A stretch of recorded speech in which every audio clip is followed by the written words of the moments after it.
Hi, my name's Andy Hawkins. I'm front of house engineer for Maximo Park, and today we're in the lovely Times Square in Newcastle for a show this evening. Setup wise, we're probably pretty generic. We have Pro 1 rigged up to 251 on stage via Cat 5 multi, and then I've got a 9650 here and DL153 which are performing various functions. 9650 is talking to the computer for virtual sound check and playback, and the 153 is talking to my outboard. That's really it. It's very simple, and I just try and keep it that way because I find that works the best, you know.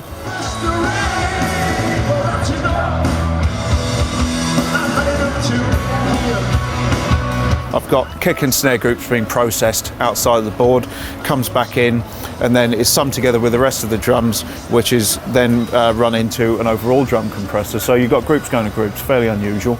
And then the band is submixed to a compression group, which is outsourced to an SSL compressor in the rack.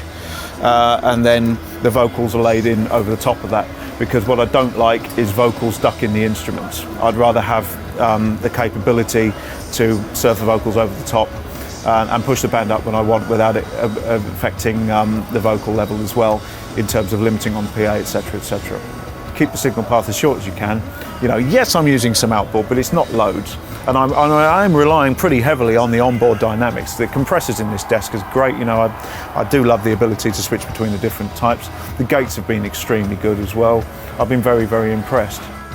One of the things that I really enjoy using is the phase alignment tool. Absolutely invaluable, works brilliantly. I've got multiple mic sources all over the stage, kicks, snares, guitars, stuff like that. And I think it's just works out perfectly for getting everything bang on and sounding really tight and focused. And a lot of people have said to me, you know, oh, the kick and snare sound really good, and that's why. You know, there's no special miking going on. You know, it's pretty standard stuff. Obviously, great preamps as well, but it's getting your stuff in phase. Get your mics in phase. It's always going to sound better.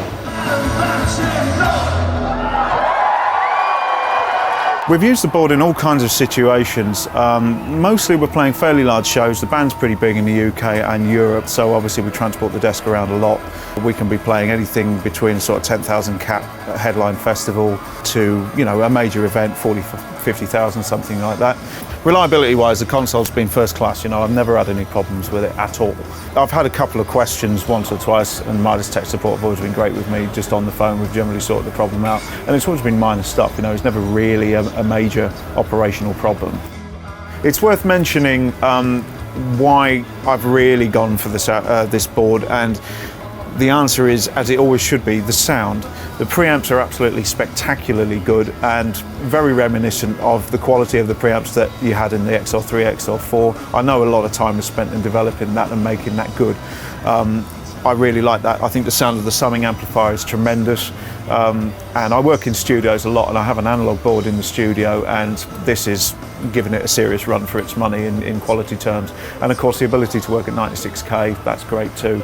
But the preamps particularly are extremely good, and I enjoy being able to you know, get a sound that I like, but if I need it a bit louder, rather than colouring it further with the preamp, I can go with the digital trim and stuff like that. Do that with vocals quite a lot. The instruments are probably more analogy, and the vocals a little bit more on the side of the digital, just to get that clarity and the differentiation between sounds. It really works for me.